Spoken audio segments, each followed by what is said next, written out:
आपके साथ मैं हूं अर्पिता आर्या। कोरोना का खतरा अभी खत्म नहीं हुआ, इसलिए लगातार हम आपसे अपील कर रहे हैं कि मास्क जरूर पहनें, क्योंकि देखिए जब तक आप मास्क पहनते हैं तो आप अपने आप को, अपने परिवार वालों को सुरक्षित रख सकते हैं।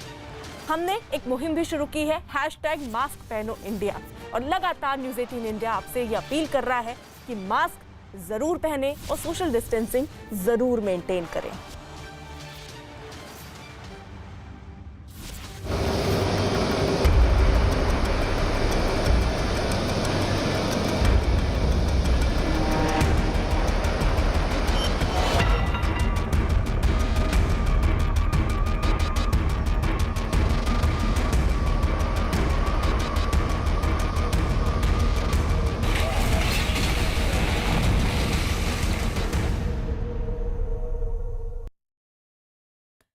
अरब सागर से उठा चक्रवाती तूफान टाउटे अब भारत की टेंशन बढ़ा रहा है। देश के 5 राज्यों पर तूफान का खतरा मंडरा रहा है। हालांकि इससे टक्कर की तैयारी भी पूरी कर ली गई है। गोवा, केरल, कर्नाटक में तबाही मचाने के बाद फिलहाल ये तूफान गुजरात की ओर बढ़ रहा है।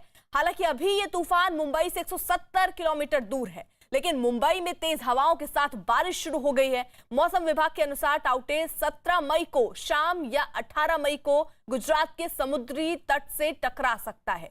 गोवा में दस्तक देते ही इसके असर से तेज हवा के साथ मूसलाधार बारिश हुई और सड़कों पर कई पेड़ गिर गए। इसी से अंदाजा लगाया जा सकता है कि जब ये चक्रवाती तूफान पूरी ताकत से गुजरात और महाराष्ट्र से टकराएगा तो क्या हाल हो सकता है।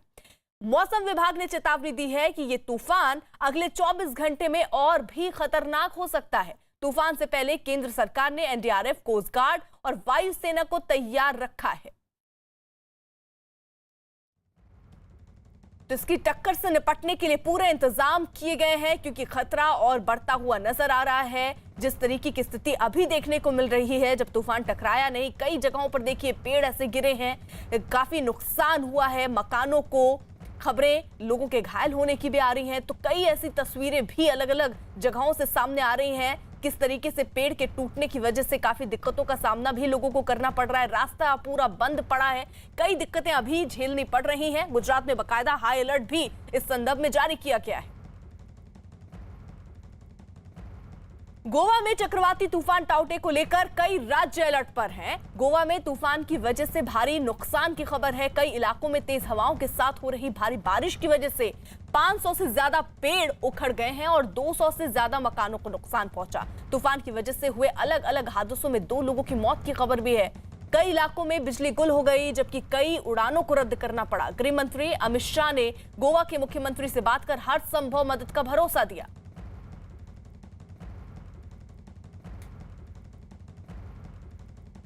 हर संभव मदद का भरोसा यहां पर दिया गया है। जिस तरीके की जरूरतें इस वक्त महसूस कर रहे हो, साथ ही साथ अलर्ट पर रखा गया है। मछुआरों को खासतौर पर कहा गया है कि समुद्री तट से दूर रहें। आसपास के जो लोग हैं उन्हें भी जरूरत के हिसाब से अलग जगह पर पहुंचा दिया गया है, शिफ्ट कर दिया गया है। और तैयारी ऐसी रखी गई है कि इसके प्रभाव को देखने के बाद अगर और जरूरत महसूस होती है कुछ लोगों को और अलग जगहों पर शिफ्ट करने की, उसका प्रबंध भी करने की पूरी योजना बनाई गई है।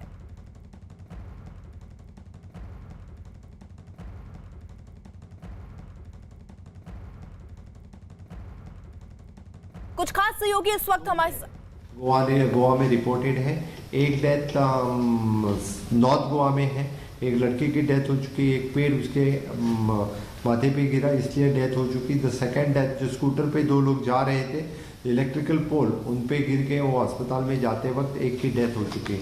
दोनों डिस्ट्रिक्ट में कहते वक्त कि more than 500 trees had fallen और 500 से ज़्यादा जगहों पे यानी जो मेजर रोड ब्लॉक हुआ यानी मेजर हाउसेस डैमेज में मुझे लगता है कि 100 के आसपास मेजर हाउसेस डैमेज हुए हैं। इसके सिवाय अप्रॉक्सीमेटली 100 के आसपास माइनर हाउसेस भी डैमेज हो चुके हैं।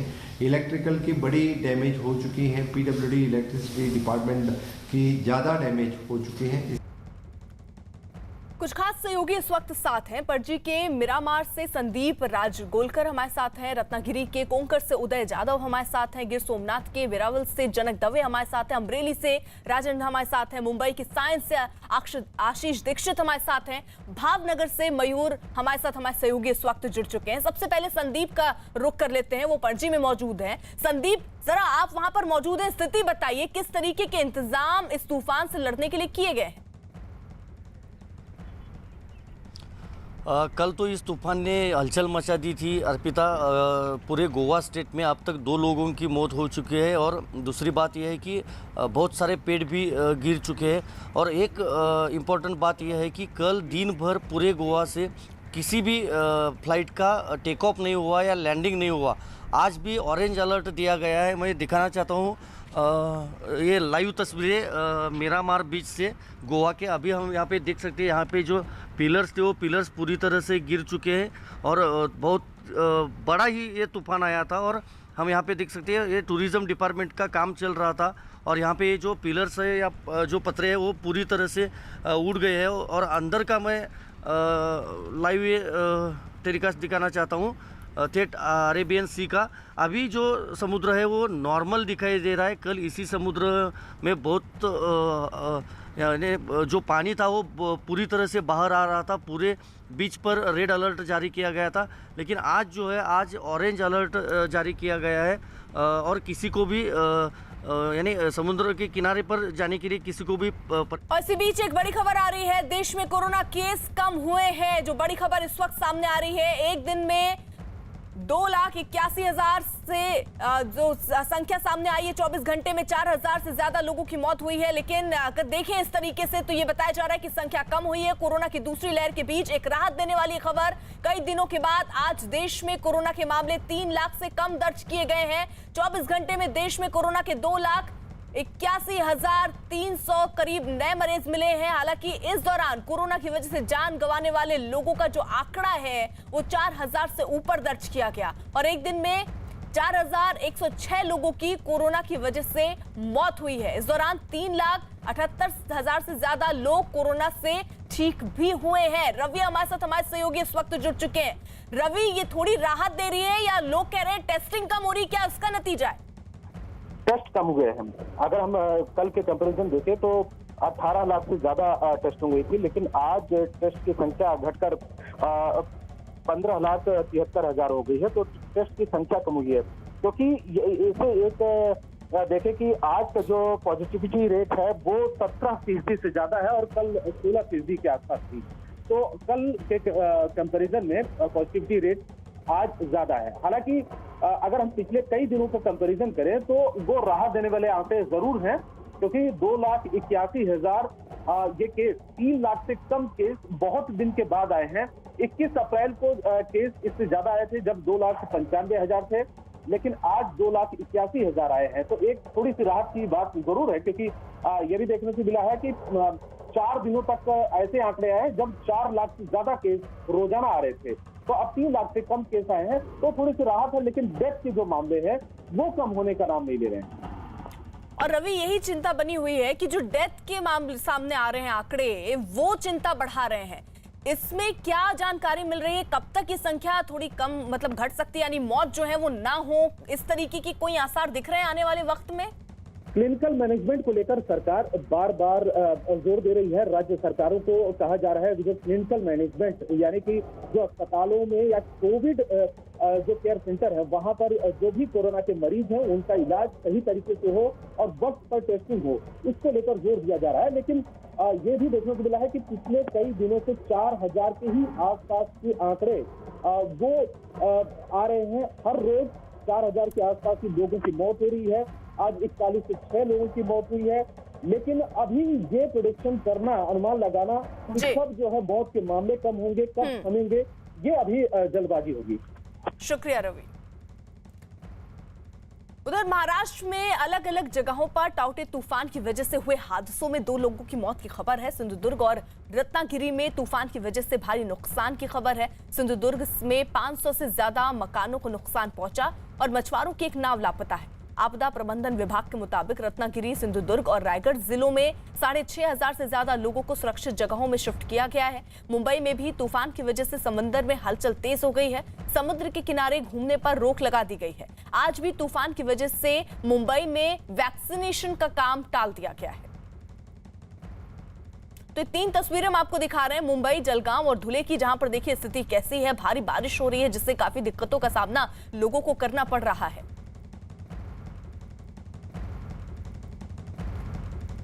और इसी बीच बड़ी खबर आ रही है मुंबई से। टाउटे तूफान की आशंका को देखते हुए मुंबई एयरपोर्ट 3 घंटों तक पूरी तरह से बंद रहेगा। 11 से दोपहर 2 बजे तक मुंबई एयरपोर्ट पूरी तरह से बंद रहेगा। तो बड़ी खबर इस वक्त आ रही है, टाउटे तूफान को देखते हुए ये फैसला लिया गया है क्योंकि मौसम काफी खराब है। आशंका को देखते हुए मुंबई एयरपोर्ट 3 घंटों तक पूरी तरह से बंद रहेगा। 11 से दोपहर 2 बजे तक मुंबई एयरपोर्ट पूरी तरह से बंद रखने का फैसला लिया गया है। यानी 11 बजे से 2 बजे तक कोई आवाजाही नहीं हो पाएगी फ्लाइट्स की। तो बड़ी खबर इस वक्त मुंबई से, टाउटे तूफान को देखते हुए ये फैसला लिया गया। मुंबई एयरपोर्ट 3 घंटे तक पूरी तरह से बंद रहेगा। यानी 11 से दोपहर 2 बजे तक मुंबई एयरपोर्ट पूरी तरह से बंद रहेगा। भारी वहां पर बारिश हो रही है, वहां काफी दिक्कतों का सामना लोगों को करना पड़ रहा है, जिसके चलते ये बड़ा फैसला लिया गया है। आशीष हमारे साथ, हमारे सहयोगी इस वक्त जुड़े हुए हैं जो कि मुंबई में ही मौजूद हैं। आशीष, जरा आप वहां पर मौजूद है, स्थिति दिखाइए, किस तरीके से मौसम में बदलाव इस तूफान के कारण दिख रहा है? जी अर्पिता, आपको दिखाना चाहेंगे इस समय हम सायन परिसर में खड़े हैं और यहाँ की जो स्थिति है हम आपको दिखा रहे हैं कि यहाँ पर खड़े होना भी काफ़ी ज़्यादा मुश्किल है। ऐसे में आप देख सकते हैं यहाँ पर कि झाड़ों की जो टहनियाँ हैं वो गिरकर रास्तों पर पड़ी हैं। अभी तक यहाँ पर कोई बीएमसी या कोई भी प्रशासन की ओर से यहाँ पर नहीं पहुँचा है। यहाँ की तस्वीरें दिखाना चाहूँगा। इस पेड़ को देखिए, इस भारी भरकम पेड़ को देखिए और ये जड़ के सहित गिरा है। एडवर्ड नगर सोसाइटी है जिसकी ये जो सुरक्षा दीवार है उसे तोड़कर ये एक एम्बुलेंस पर पेड़ जा गिरा है। सुबह 9 बजे की ये घटना है। हालांकि एम्बुलेंस में कोई मौजूद नहीं था, इसके वजह से कोई जीवित हानि नहीं हुई है। लेकिन ईस्टर्न एक्सप्रेस हाईवे की तस्वीरें हम आपको दिखाना चाहेंगे कि काफ़ी ज़्यादा हवाएं काफ़ी ज़्यादा तेज़ हैं, बरसात भी है। आने जाने में लोगों को काफ़ी दिक्कतें हो रही हैं। यहाँ के स्थानिक कुछ लोग हैं इसी इमारत में रहने वाले, उनसे बात करेंगे। क्या कहना चाहेंगे? ये पेड़ कब गिरा और एम्बुलेंस पर गिरा था? ये पेड़ सुबह 9:30 पौने 10 बजे गिरा। अभी गिरा, एक आधा घंटा हुआ। इधर का जो लोग है जेकब सर करके, इधर का स्थानिक रहवासी, उन लोग ने स्थानिक नगर सेवक के कप्तान मलिक साहब उनको फ़ोन किया था। अभी जो बारिश चालू है, पूरा बॉम्बे में बहुत झाड़ गिरा है। अभी जो काटने वाला है वो एक आधा घंटे में पहुंचने वाला है। आधे घंटे में पहुंचने वाले हैं पेड़ काटने के लिए लोग। करीब 35 ऐसी घटनाएं घटी हैं मुंबई में कि पेड़ गिरे हैं। कई गाड़ियों का भारी नुकसान हुआ है। जीवित हानि हालांकि मुंबई में अभी तक नहीं दर्ज की गई। बिल्कुल, तो ये देखिए स्थिति फिलहाल मुंबई की है। वहीं महाराष्ट्र की राजधानी मुंबई के अलावा कई जिलों में टाउटे तूफान का असर दिखना शुरू हो गया है। 2 तस्वीरें जरा हम आपके सामने रख दें। पहली तस्वीर सतारा जिले की है जहां तेज हवाओं की वजह से कई जगहों पर पेड़ अपनी जगह से उखड़ गए, बिजली के खंभे टूट गए, जिससे बिजली व्यवस्था जो है वो ठप हो गई।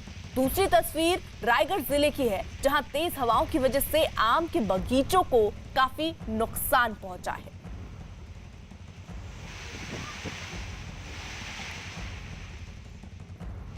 हमारे साथ हमारे सहयोगी उदय जादव इस वक्त जुड़ चुके हैं, रत्नागिरी में मौजूद हैं। वो वहां का भी हाल चाल लेते हैं। उदय, आप जहां पर मौजूद हैं फिलहाल वहां पर क्या स्थिति है?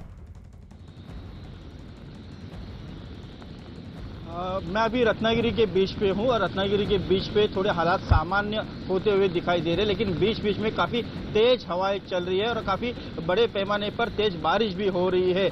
कल से ही रत्नागिरी, सिंधुदुर्ग और रायगढ़ जिले में काफ़ी पैमाने पर इस चक्रवात ने काफ़ी नुकसान किया गया है। खास तौर पे जो कोकण के आम आदमी है उसके जो फल उत्पादन है, जैसे कि आम के बगीचे हो, नारियल के पेड़ हो या फिर काजू के पेड़ हो, इनका काफ़ी नुकसान किया गया है। और ये जो नुकसान किया गया है वो कभी भरकर वापस नहीं आएगा, क्योंकि ये सारे जो पेड़ है करीब 20-25 साल लगते हैं उनको बड़ा होने में। उसके बाद ये जो पेड़ बड़े हो जाते हैं तो फल देते हैं और यही उत्पन्न प्रेरणा का स्रोत होता है आम कोकण वासियों का, लेकिन इसका अभी बहुत बड़ा नुकसान हो चुका है। चक्रवात की वजह से पूरे कोकण में इलेक्ट्रिक पोल जो है वो गिर चुके हैं और करीब 10,000 से ज्यादा लोगों को विस्थापित किया गया है सुरक्षित जगहों पर, क्योंकि समुद्र किनारे पे काफी जो छोटे छोटे मछुआरों के बस्ती है वहां पर काफी टेंशन की बात थी, तो काफी सुरक्षा के मद्देनजर स्थानिक प्रशासन ने उनको सुरक्षित जगहों पर शिफ्ट किया गया है। इसके साथ साथ जो रास्ते हैं कोकण के, जो तटीय किनारों के जो रास्ते हैं वो काफी खराब हो चुके हैं। हर रास्ते पर पेड़ गिरे हैं, इलेक्ट्रिक पोल भी गिर चुके हैं और इनकी वजह से रास्ते भी बंद हो चुके हैं। कई गांवों का जो संपर्क है वो भी टूट चुका है, क्योंकि मोबाइल टावर जो है उध्वस्त हो चुके हैं। मोबाइल नेटवर्क यहाँ पर बिल्कुल नहीं, एक BSNL का नेटवर्क ही यहाँ पर चल रहा है, उसके जैसे चलते ही लोग संपर्क एक दूसरे से कर रहे हैं। यहाँ का जो स्थानिक ठीक है, जरा उधर रहिए आप हमारे साथ, एक बार फिर से आपका रुख करूंगी। उधर देखिए, गुजरात में टाउटे तूफान की वजह से हाई अलर्ट जारी कर दिया गया है। तूफान की सबसे ज्यादा मार गुजरात पर पड़ने की ही आशंका है, जिसकी वजह से तूफान से निपटने के लिए तैनात NDRF की 100 से ज्यादा टीमों में करीब आधी टीम गुजरात में तैनात की गई है। प्रधानमंत्री नरेंद्र मोदी और गृह मंत्री अमित शाह लगातार राज्य के मुख्यमंत्री विजय रूपाणी के संपर्क में हैं। राज्य सरकार ने करीब 1.5 लाख लोगों को सुरक्षित जगहों पर पहुंचाने का दावा किया है। तूफान की वजह से राज्य के कई इलाकों में बारिश शुरू हो चुकी है। आज रात से लेकर कल सुबह तक टाउटे तूफान गुजरात के पोरबंदर से भावनगर के बीच गुजरेगा, जिसकी रफ्तार 165 किलोमीटर प्रति घंटा तक होने का अनुमान जताया गया है। जो मेन इम्पैक्ट स्टेट है वो गुजरात ही रहेगा और गुजरात में ही मैक्सिमम इम्पैक्ट होने की संभावना है। इसीलिए 50 से ज्यादा टीमें, 100 से ज्यादा टीमें पूरे 5 या 6 राज्यों में लगाई गई थी। उसका लगभग आधा हिस्सा जो है गुजरात में इसलिए लगाया गया है क्योंकि इम्पैक्ट स्टेट वही है, क्योंकि साइक्लोन का जो इम्पैक्ट है वो मुख्यतः IMD के प्रेडिक्शन के हिसाब से गुजरात में होगा। भावनगर का रुख कर लेते हैं। मयूर माकड़िया हमारे साथ, हमारे सहयोगी वहां से मौजूद हैं। मयूर, आप वहां पर मौजूद हैं। आज रात से लेकर कल सुबह तक ये संभावना जताई जा रही है कि वहां से गुजरेगा ये तूफान, उसको लेकर क्या खास तैयारी, क्योंकि सबसे ज्यादा असर बोला जा रहा है वो गुजरात में ही पड़ सकता है।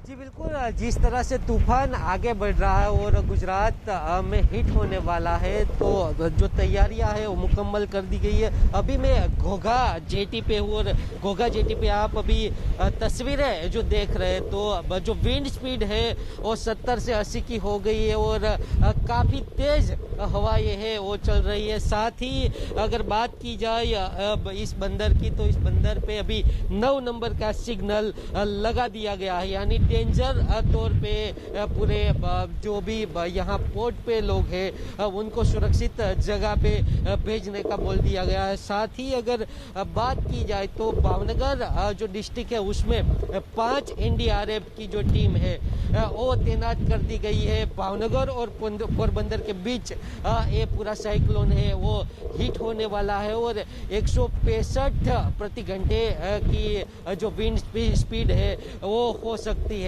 यानी अभी पूरी तैयारी है वो स्टेट गवर्नमेंट ने कर ली है। सेंट्रल गवर्नमेंट ने कल ही केंद्रीय गृह मंत्री अमित शाह ने भी जो रिव्यू बैठक थी वो की थी, वीडियो कॉन्फ्रेंस के माध्यम से CS और CM के साथ उन्होंने जो रिव्यू बैठक है वो ली थी। और अभी जो पोरबंदर से लेके भावनगर तक सभी जगह अलग अलग डिस्ट्रिक्ट है वहाँ NDRF की टीम भी तैनात कर दी गई है, साथ ही डॉक्टरों की टीम भी तैनात कर दी है और अभी जो विंड स्पीड है वो काफी बढ़ रही है।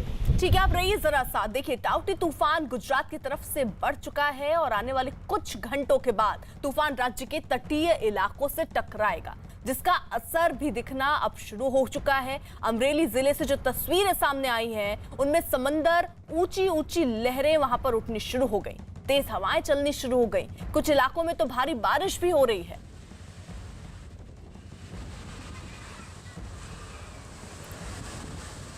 अमरेली से ही हमारे सहयोगी राजन इस वक्त हमारे साथ मौजूद है। राजन, किस तरीके की तस्वीर आप वहां से इस वक्त दिखा पाएंगे?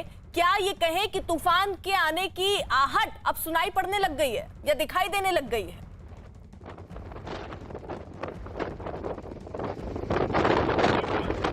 देखा जाए तो 5 बजे से ही तूफान के आने की आहट जो है वो सुनाई दे रही है। यहाँ पर सारी जो करंट दिखता है जो समंदर में वो दिखाई दे रहा है। उसके अलावा जो तेज हवाएं वो सुबह 5 बजे से शुरू हो चुकी है। इसलिए एक तरह से कहा जा सकता है कि बस तूफान कुछ ही घंटों में जाफराबाद बंदर पर पहुंच जाएगा। मैं आपको जो तस्वीरें दिखा रहा हूँ वो जाफराबाद के समंदर की है। यहाँ पर अर्पिता लगभग एक बात मैं आपको यहाँ बताना चाहूंगा कि यहाँ 10 नंबर का सिग्नल लगाया जा चुका है। इस बात का अंदाज है कि जो आने वाला तूफान है वो कितना भयंकर होगा, क्योंकि 10 नंबर का सिग्नल जो है वो चेतावनी दी जाती है कि बहुत ही भारी बारिश होगी या पवन भी हवाएं भी खूब तेज चल सकती है। इसके अलावा अर्पिता मैं आपको एक बात और भी बताना चाहूंगा कि प्रशासन ने पूरे एहतियात बरते हैं। सभी तरह की तैयारियां जो है वो कर ली गई है। अमरेली के जो 2 तहसील है राजूला और जाफराबाद, वहां पे धारा 144 भी लागू कर दी गई है 2 दिनों के लिए। और इसके अलावा एनडीआरएफ की टीम, एसडीआरएफ की टीम जो है तैनात है। ठीक है, रहिए जरा आप साथ। देखिए, टाउटे तूफान गुजरात की तरफ बढ़ चला है और कुछ घंटों के बाद तूफान राज्य के तटीय इलाकों से टकराएगा। जो तस्वीरें अमरेली की हैं वो हमने आपको दिखाई, किस तरीके से वहां पर स्थिति से निपटने के लिए इंतजाम किए गए हैं। और साथ ही साथ यहाँ पर गिर सोमनाथ जिले में रहने वाले जो लोग हैं उनको वहां से निकालकर सुरक्षित जगहों पर ले जाने का काम भी शुरू कर दिया गया है। इसके अलावा प्रशासन की तरफ से अलर्ट जारी कर लोगों को घरों से बाहर नहीं निकलने की अपील की गई है। किसी भी तरह की घटना से निपटने के लिए वहां एनडीआरएफ और एसडीआरएफ की टीमों को तैनात भी कर दिया गया है। जनक हमारे साथ, हमारे सहयोगी इस वक्त मौजूद है और गिर सोमनाथ में ही वो मौजूद हैं। जनक, आप वहां पर मौजूद हैं, कितने लोगों को अभी तटीय इलाके में जो रहते हैं वहां से सुरक्षित जगहों पर शिफ्ट कर दिया गया और क्या खास तैयारी और की गई है? देखिए अर्पिता, सबसे पहले तो खबर ये बता दूं जो बहुत अहम है कि पहले जो साइक्लोन आज रात को लेकर सुबह तक जो गुजरने वाला था उसकी जगह पर साइक्लोन जल्दी हिट होगा। यानी आज रात 8 बजे से लेके रात को 11 बजे के बीच में पोरबंदर से लेके भावनगर के महुआ के बीच में ये टकराएगा। और मैं वेरावल में हूँ यहाँ पर, अभी आप देख सकते हैं कि ऊंची लहरें उठनी शुरू हो गई है। ये यही गिर सोमनाथ ज़िला है जो यहाँ से लेके भावनगर के बीच का जो सबसे सेंटर पॉइंट जो आता है, जहाँ पर मैं खड़ा हूँ, इसी पे फोरकास्ट का जो ट्रैक है बिल्कुल वेरावल के ऊपर से गुजरता है। ऐसे में सबसे ज़्यादा अगर तबाही कहीं पर मच सकती है तो वो इसी इलाकों में हो सकती है। और इसी के चलते आप अभी जो टीवी स्क्रीन पर जो दिखा रही थी एनडीआरएफ की टीमों को, वो एनडीआरएफ की टीमें वहाँ पर जो लोग हैं उनको रेस्क्यू कर रहे हैं। कुल सरकारी आंकड़ा अगर कहें तो तकरीबन 1,40,000 लोगों को अब तक सुरक्षित जगहों पर पूरे गुजरात के जो तटीय इलाके हैं वहाँ से उनको शिफ्ट कर लिया गया है। उसके अलावा भी सबसे इम्पोर्टेंट जो है वो कोविड प्रोटोकॉल के तहत सबका यहाँ से रेस्क्यू और रिहेबिलिटेशन होगा। और उसके अलावा जो लोग, चूँकि ये वही इलाका है जहाँ पर कोविड की महामारी भी ज़्यादा रही, ऐसे में कई लोग हैं जो अस्पतालों में भर्ती हैं, तो अस्पताल में बिजली ना चली जाए और बिजली अगर चली जाती है तो उसके डीजी सेट, वहाँ पर जनरेटर सेट होने चाहिए और आईसीयू में कई मरीजों को तकलीफ ना हो। और अगर कोई बड़ी नुकसान वहाँ पर अस्पताल में पहुँचता है तो पास में टेम्पररी स्ट्रक्चर बनाया जाए। ये सरकार की ओर से आदेश दिए गए हैं और इसी के चलते जो लोग सीरियस आईसीयू में हैं उनको दूर के जो आईसीयू वार्ड है, जो अस्पताल है, वहाँ पर उनको शिफ्ट किया गया है। तो कोविड प्रोटोकॉल के साथ दोहरी चुनौती है प्रशासन के लिए कि वो लोगों को कैसे बचाएं। और यहाँ पर ये आप तस्वीर मैं दिखाऊंगा, ये वही वेरावल का जो इलाका है, जो लोग यहाँ पर हज़ारों की तादाद में घूमने आते हैं, लेकिन आप देखिए पूरा वीरान सा पड़ा हुआ है और वहाँ पुलिस पेट्रोलिंग कर रही है। मीडिया के अलावा किसी को यहाँ आने की इजाज़त नहीं है। पुलिस काफ़ी सख्ती बरत रही है, पूरी तरह एक लिहाज से कहें अघोषित कर्फ्यू जिसे कहें वो इन इलाकों में देखने को मिल रहा है। और ये उफंदी जो लहरें वही दिखा रही हैं कि तूफान नज़दीक है। यहाँ से 300 किलोमीटर दूर अभी बताया जा रहा है और आज शाम 8 बजे से लेके रात को 11 बजे के बीच में गुजरात के इन तटीय इलाकों को छुएगा और यहाँ से होते हुए गुजरेगा। अर्पिता, ठीक है जनक, रहिए जरा साथ। ये हालत देखिए, आप दिखा रहे हैं गुजरात की में ही केवल खतरा नहीं है, राजस्थान में भी कई इलाकों में अरब सागर में उठे चक्रवाती तूफान टौटे की वजह से तेज हवाओं के साथ बारिश हो रही है। चित्तौड़गढ़ में आंधी की वजह से 15 कच्चे मकानों की छत उड़ गई, कई जगहों पर बिजली के खंभे गिर गए। डूंगरपुर में भी तूफान की तेज हवाओं के साथ बारिश का सिलसिला शुरू हो गया, जिसकी वजह से कई पेड़ उखड़ गए। तूफान से होने वाले नुकसान से निपटने के लिए राज्य के मुख्य सचिव ने जिलाधिकारियों के साथ बैठक की। एनडीआरएफ और सिविल डिफेंस की टीम को अलर्ट पर रखने को कहा। तूफान के असर वाले जिलों में लोगों की मदद के लिए कंट्रोल रूम बनाए गए।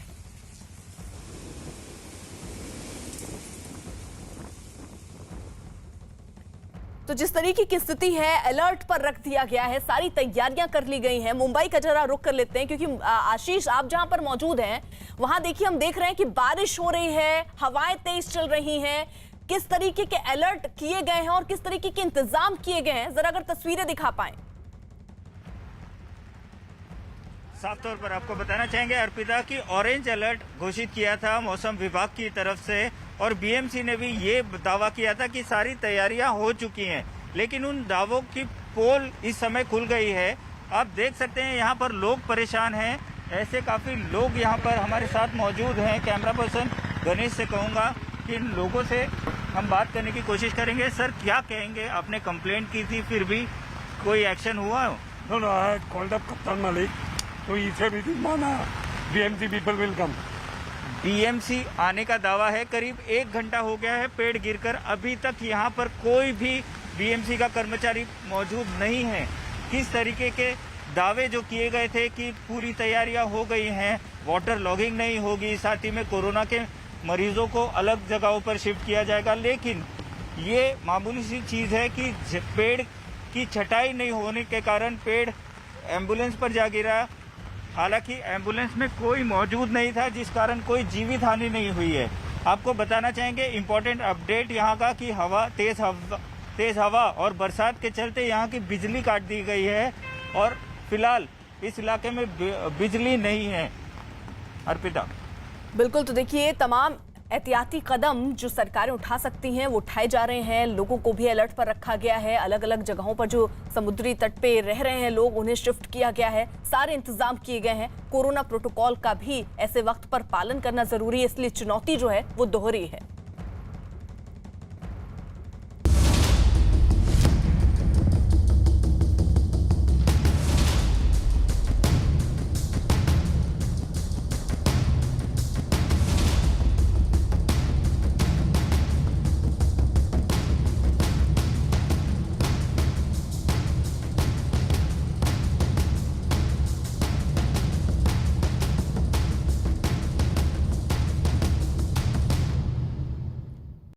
और अब बात कोरोना की। जिस तरीके से शहरों में हमने देखा इसका कहर बरप रहा है, अब ये कहर गांव तक पहुंच गया है। उन्नाव के ग्रामीण इलाकों में लगातार बढ़ रहे कोरोना के मामलों की रोकथाम के लिए ट्रेसिंग, ट्रैकिंग, टेस्टिंग अभियान शुरू किया गया। साथ ही ग्रामीण इलाकों में निगरानी टीम का भी गठन किया गया। गांव में प्राथमिक स्वास्थ्य केंद्र के कर्मचारी कैंप लगाकर रैपिड एंटीजन और आरटी-पीसीआर टेस्ट कर रहे हैं। टेस्ट के लिए गाँव के लोगों से किसी तरह की कोई फीस नहीं ली जा रही है। प्रशासन की इस पहल का गाँव के लोगों ने स्वागत किया है। गांव पर डे तो जो है रोज एक गांव हमारी टीम अक्सर करती रहती है। तो कहीं कहीं मतलब कुछ लोग जागरूक होते करवाते, लेकिन कुछ लोग जागरूक नहीं है तो भागते भी हैं और अभद्र भाषा का भी प्रयोग करते हैं। हम लोग डर के आप लोग खुद बिगड़ जाते हैं। हाँ, बिगड़ जाते हैं, टीम के ऊपर चढ़ जाते हैं, गाली गलौज। हाँ, गाली गलौज भी होने लगती है। अभी ऐसे ही होता है। सभी आ रहे हैं, सभी कराएंगे, निसंदेह कोई इसमें दुर्व्यवहार नहीं होगा। जो भी आएगा सबकी टेस्टिंग होगी। तो लोग घर से निकलना चाह रहे हैं? हाँ, घर से निकलना। मन में डर तो नहीं है? कोई डर नहीं है। वहीं उत्तर प्रदेश में कोरोना की दूसरी लहर का कहर जारी है। हालांकि अब कोरोना केसों की रफ्तार में कमी देखने को मिल रही है। यूपी में रविवार को बीते 24 घंटे में 10,682 नए कोरोना मरीज मिले हैं। इस दौरान 311 लोगों ने कोरोना वायरस की वजह से दम तोड़ दिया। बीते 24 घंटे में 24,837 लोग कोरोना से ठीक होकर घर पहुंचे हैं। यूपी में अब कोरोना के करीब 1.5 लाख एक्टिव केस हैं। सेकेंड वेव को भी पूरी तरह नियंत्रित करने में हमें सफलता प्राप्त हुई और उसमें खासतौर पर जो पीक था वो पीक अब नियंत्रण में है। उत्तर प्रदेश के जो आंकड़े हैं इसमें 24 अप्रैल को हमारे पास 38,055 केस आए थे एक दिन में और सर्वाधिक थे। एक दिन में आने वाले केस आज 10,600 पूरे प्रदेश के अंदर 10,600 कोविड पॉजिटिव के केस आए। उधर मध्य प्रदेश में शाजापुर के ग्रामीण इलाकों में कोरोना के बढ़ते मामलों की रोकथाम के लिए डोर टू डोर सर्वे तो जारी है और मरीजों को जरूरी दवाएं देने का भी दावा किया जा रहा है। लेकिन इलाके के लोगों का दावा है कि कोरोना का सही इलाज नहीं मिलने की वजह से गांव में कई लोगों की मौत हो चुकी है। लोगों का यह भी आरोप है कि गांव में अस्पताल होने के बावजूद डॉक्टर नहीं होने से मरीजों का हाल बेहाल है। मरीज इलाज के लिए पड़ोस के इलाकों में जाने को मजबूर है। 37-38 लोग की पहले मौत हो चुकी है और इसकी टीम आ रही है बराबर घरे घर। और यहाँ पे भी अस्पताल है, शाहजहाँपुर के पास भी है। बुखार आता है तो वहाँ भी चले जाते हैं और स्वास्थ्य विभाग की टीम यहाँ भी आ रही है। और कोरोना का व्यस्त ध्यान रखें सब लोग। कोरोना के 7 बताए गए थे यहाँ पर और उसके बाद 3 दिन बाद फिर वैसे उनको बताई कि नहीं वो तो पॉजिटिव है, कोरोना में तो नहीं है कोरोना। लेकिन हमारे गांव में एक बार जांच और होनी चाहिए। कोरोना की दूसरी लहर के बीच अब महाराष्ट्र पहले से संभल रहा है। यहाँ कल के मुकाबले कम केस दर्ज किए गए हैं। महाराष्ट्र में पिछले 24 घंटे में 34,300 के करीब नए मरीज मिले। हालांकि कल के मुकाबले 24 घंटे में होने वाली मौत का आंकड़ा बढ़ गया। महाराष्ट्र में पिछले 24 घंटे में 974 मरीजों ने अपनी जान गंवा दी। वहीं मुंबई में भी केसों में कमी आई है। मुंबई में 24 घंटे में 1544 केस सामने आए, जबकि एक दिन में 60 लोगों की मौत हुई। महाराष्ट्र में पिछले 24 घंटे में 59,318 लोग डिस्चार्ज होकर घर वापस लौट गए हैं। कोरोना के बढ़ते मामलों के बीच कोलकाता में पुलिस ने सख्ती बढ़ा दी। लॉकडाउन लगाए जाने के बाद शहर के अलग अलग इलाकों में बैरिकेडिंग की गई, जबकि आने जाने वाले लोगों से भी पुलिस पूछताछ कर रही है। लॉकडाउन के दौरान सिर्फ जरूरी सेवाओं से जुड़े लोगों को ही बाहर निकलने दिया गया। कुछ राहतों के साथ लगाए गए लॉकडाउन में कोलकाता की तस्वीर देखिए। कोलकाता का ये गरियाहाट मोड़ है जहां पर हर तरफ पुलिस ने बैरिकेड लगा रखा है और जो भी ज़रूरी सेवाओं से जुड़े लोग हैं सिर्फ उनको आने जाने की अनुमति दी गई है। और कोलकाता पुलिस की टीम सभी जगह पर मौजूद है और जो गाड़ियां जिस तरफ से भी आ रही हैं उनको चेक किया जा रहा है। जिनके पास कागज़ है, परमिट है, जो ज़रूरी सेवाओं से जुड़े लोग हैं उनको ही जाने की अनुमति दी जा रही है। सुबह 7 से लेकर 10 तक बाज़ार और दुकानें खुली हैं और इसके अलावा जो रिस्ट्रिक्शंस हैं उनमें कहीं कहीं पर छूट है। हालांकि सरकारी दफ्तर और जितने भी निजी दफ्तर हैं उनको पूरी तरह से 30 मई तक बंद रखने का निर्देश दिया गया है। साथ ही जूट मिल के जो कर्मचारी हैं 30% तक काम कर सकते हैं। चाय बागान उत्तर बंगाल में 50% लोग वहाँ पर काम कर पाएंगे। इसके अलावा कुछ छूट जो दी गई हैं, कोलकाता की बात करें तो साड़ी की दुकानें, ज्वेलरी की दुकानें और मिठाई की दुकानें, उनका समय तय किया गया है खोलने का। इसके अलावा कोलकाता में कोविड के जो मामले लगातार पूरे पश्चिम बंगाल में बढ़ रहे हैं, लगभग 20,000 के आसपास रोज़ मामले और कल की बात करें तो लगभग 150 लोगों की मौत। इसके मद्देनज़र पुलिस की तरफ से कड़े कदम उठाए जा रहे हैं, कड़ी कार्रवाई की जा रही है। वीडियो जर्नलिस्ट आशीष दर के साथ आशिका सिंह, न्यूज़ 18 इंडिया, कोलकाता। उधर इजराइल के लड़ाकू विमानों का हमास पर हमले का सिलसिला आज भी जारी है। जानकारी के मुताबिक आज सुबह इजराइल की तरफ से गाजा में लगातार 10 मिनट तक बमबारी की गई। लड़ाकू विमानों ने गाजा सिटी के कई महत्वपूर्ण ठिकानों के अलावा कई सड़कों और बिल्डिंग्स को भी निशाना बनाया। दावा किया जा रहा है कि यह हमला 24 घंटे पहले हुए हमले से भी बड़ा हमला था, जिसमें 42 फिलिस्तीनी मारे गए। समाचार एजेंसियों से सामने आई खबरों की माने तो ये इजराइल और हमास के बीच हुए हमले में सबसे घातक हमला था। हालांकि इजराइल की तरफ से दावा किया गया कि लड़ाकू विमान गाजा में सिर्फ आतंकी ठिकानों को ही टारगेट बना रहे हैं।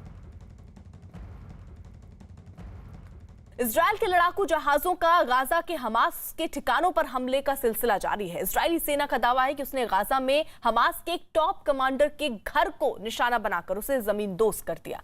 हमास और इजराइल के बीच जंग छिड़े 8 दिन हो चुके हैं, लेकिन अभी भी इस जंग के रुकने के आसार नजर नहीं आ रहे हैं।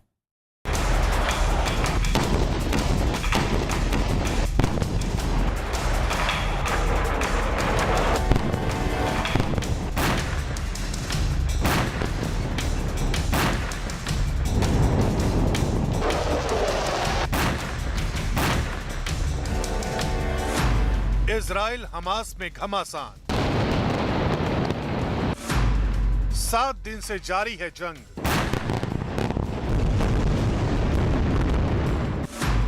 हमास कमांडर के घर पर एयर स्ट्राइक, भीषण हुई जंग।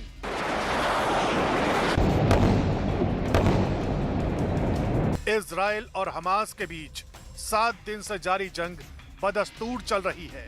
दोनों देशों के बीच लड़ाई और तेज हो गई है। गाजा शहर में चारों तरफ आसमान से बारूद बरस रहा है। शहर धीरे धीरे खंडहर में तब्दील होते जा रहे हैं। हर तरफ चीखों पुकार और दहशत का मंजर नजर आ रहा है। इन तस्वीरों में आप साफ देख सकते हैं कि इजराइल की सेना कैसे गाजा शहर में मौजूद हमास के ठिकानों को निशाना बनाकर उन्हें तबाह कर रही है। इजराइल ने हमास की अंडरग्राउंड मेट्रो कही जाने वाली सुरंगों पर भी बम बरसाए। इजराइल का दावा है कि उसने इस हमले में हमास की सुरंगों का जाल तबाह कर दिया है। ये इजराइल के एक और हमले का वीडियो है। इजराइल ने दावा किया है कि उसने गाजा में हमास के सबसे टॉप कमांडर ये सिनवार के घर को निशाना बनाया। वीडियो में आप साफ देख सकते हैं कि हमास कमांडर के घर पर एक नहीं बल्कि कई बम गिराए गए। इस हमले में हमास के कमांडर ये सिनवार का घर पूरी तरह से जमींदोज हो गया। ये इजराइल के हमले से तबाह हुई एक इमारत के मलबे से एक जिंदगी को बचाने की जंग की तस्वीरें हैं। तस्वीरों में आप साफ देख सकते हैं कि कुछ राहत कर्मी बर्बाद हुई एक इमारत से एक शख्स को बाहर निकाल रहे हैं। उस शख्स को बाहर निकालने के बाद राहत कर्मी उस इमारत के मलबे में दबे दूसरे लोगों को ढूंढने की जद्दोजहद एक बार फिर शुरू कर देते हैं। ये गाजा शहर के एक दूसरे इलाके की तस्वीरें हैं। इसमें भी तबाह हुई इमारत से राहत कर्मी एक जख्मी शख्स को बाहर निकालने में कामयाब रहे। इसके बाद वो इमारत के मलबे में बुरी तरह से घायल एक दूसरे शख्स को भी काफी मशक्कत के बाद बाहर निकालने में कामयाब हो जाते हैं। इन तस्वीरों में आप साफ देख सकते हैं कि इजराइल की बमबारी में गाजा शहर की कितनी तबाही और बर्बादी हुई है। ऐसा नहीं है कि सिर्फ इजराइल ही गाजा में हमास के ठिकानों को निशाना बनाकर उन पर बम बरसा रहा है। हमास भी इजराइल के शहरों पर रॉकेट दागकर उसको नुकसान पहुंचाने की कोशिश कर रहा है। ये इजराइल के शहर तेल अवीव की तस्वीरें हैं। इन तस्वीरों में आप साफ देख सकते हैं कि कैसे एक परिवार हमास के रॉकेट हमले से अपनी जान बचाने की गरज से एक सुरक्षित जगह की तरफ भाग रहा है और इमारत के बाहर लगी आग और फैली बर्बादी को देखकर आपको समझ आ जाएगा कि यहाँ अभी अभी हमास का दागा एक रॉकेट आकर गिरा है और इस इलाके में फैली अफरा तफरी उस हमले का नतीजा है। इजराइल के मुताबिक हमास के इस हमले में उनका एक नागरिक भी मारा गया है।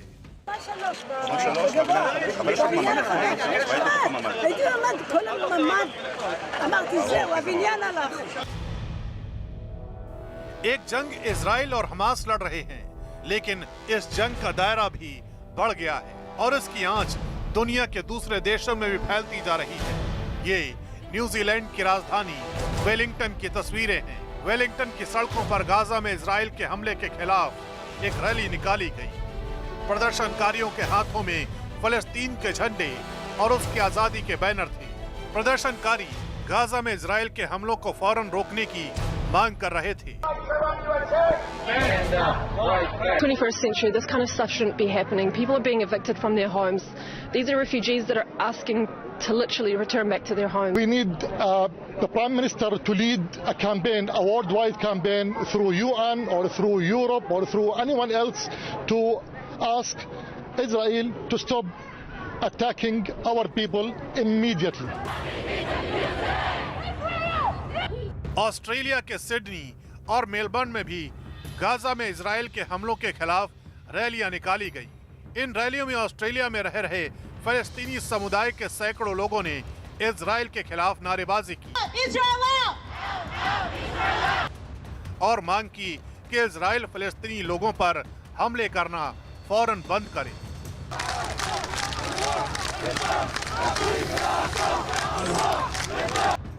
जर्मनी की राजधानी बर्लिन में भी इजराइल के विरोध में वहां रह रहे फिलिस्तीनी समुदाय के लोगों ने एक रैली निकाली। रैली के दौरान प्रदर्शनकारी फिलिस्तीन को आजाद कराने की मांग और गाजा में इजरायली हमलों को फौरन बंद करने की मांग कर रहे थे।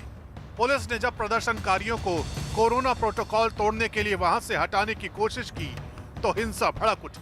हमास और इजराइल के बीच जंग छिड़े 7 दिन हो चुके हैं, लेकिन अभी तक इस जंग के रुकने के आसार नजर नहीं आ रहे हैं। और जिस तरह हमास और इजराइल एक दूसरे के शहरों को निशाना बना रहे हैं, उसे देखकर तो लगता है कि ये जंग अभी और भीषण होगी।